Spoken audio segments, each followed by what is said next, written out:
Hi, my name is Michelle Barkley, and I'm a civil engineering major, and I'm an undergraduate research assistant. We're here to give you a virtual tour on one of UTSA's novel research projects on stormwater management. We designed and implemented a full-scale test bed at UTSA's main campus to conduct a comparative analysis on rain gardens and salt filter basins. The LID test bed is composed of 6 parallel cells. Cells 1 through 4 are rain gardens, whereas cells 5 through 6 are sand filter basins.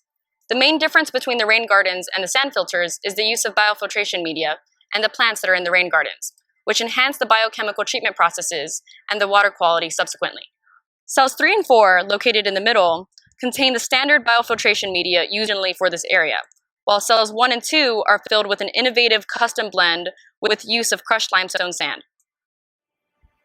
Limestone is a native material. It's highly abundant, inexpensive, and because of its chemical composition, has a high absorption capacity, which enhances its ability to absorb pollutants and also to improve outlet water quality. So within these 6 different cells, there are 3 designs being tested, and each design contains 2 cells containing the same filtration media. The difference between the 2 cells is that one of them is lined with an impermeable concrete liner that doesn't allow infiltration into the subsurface layer, while the other one does. When it rains, the surface runoff generated from the surface areas around the LID test bed come in through this inlet channel here. The water that comes in through this channel has carried and picked up all of the pollutants that have washed off the impermeable surfaces surrounding this area. Once it comes in, all the water levels out, and then it will begin to enter each of the cells equally. As the water enters the cells, it filters down to the under drain pipe, exits the cells through the outlet pipes, and into the Maverick Creek downstream. To compare the performance of these cells in terms of controlling the water quantity and quality, we are monitoring the inlet and the 6 outlets. We have flow meters at the inlet and outlets to measure the water level, velocity, and flow rate. Soil moisture sensors and pressure transducers are also located in the cells to measure the soil moisture content and the water level in each cell. The flow meters are connected to auto samplers that are pre-programmed to begin sampling after a specified volume has passed through the gauge. After each rain event, we take these samples to the environmental lab where we conduct an environmental analysis on the water samples. We also downloaded the recorded data from the cell sensors.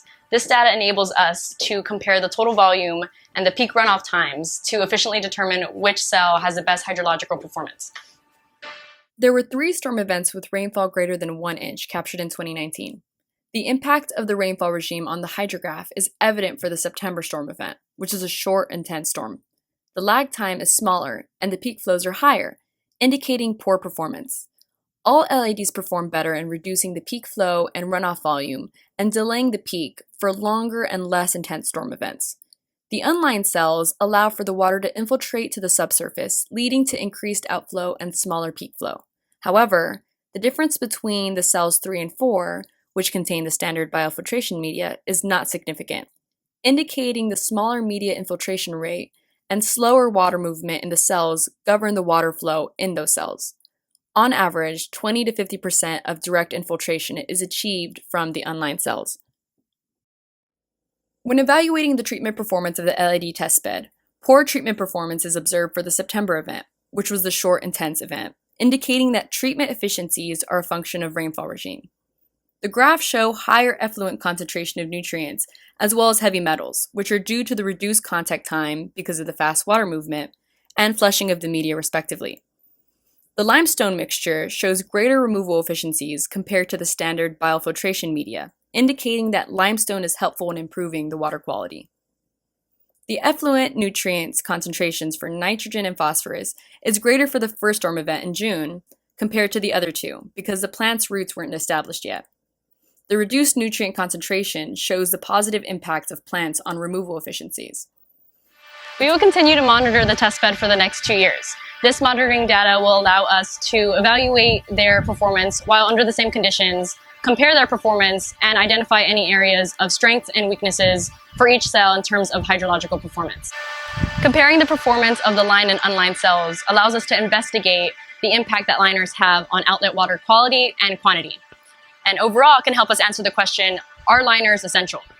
These results will help us determine which LID design is going to help us protect the environmental health, is going to ensure safe and sufficient recharge of our aquifers, and eventually lead us to a sustainable stormwater management.